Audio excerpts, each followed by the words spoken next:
Welcome to Chillin' 101. We hope this video helps. Locate the seam around the Nissan Rogue key fob and work on a clean, well-lit surface. Use a cloth to protect the plastic. Use a small flathead screwdriver to separate the two halves at the seam. Pry gently at the notch near the key slot until the case pops open without bending clips. Remove the mechanical key by pressing the release and sliding it out. With the case open, inspect the interior and identify the battery well. Battery is a CR2032 3V coin cell located in the lower half. Before touching the cell, note the battery orientation.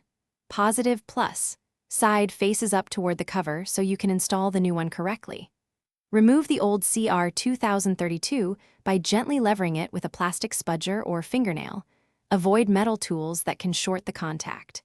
If the contacts look dirty or tarnished, clean corroded contacts with a cotton swab and isopropyl alcohol and let them dry completely. Install the new CR2032 3V coin cell with identical orientation. Align the two halves of the fob and press firmly until all clips snap back into place.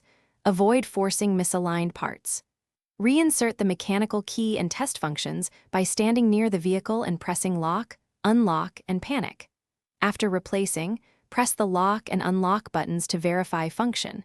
If unresponsive, reinsert battery and retry. If the fob remains unresponsive after retries and fresh battery, consult dealer or a locksmith for reprogramming or diagnosis. Dispose of old battery at a recycling center per local rules. Thanks for watching. Consider subscribing if we helped you.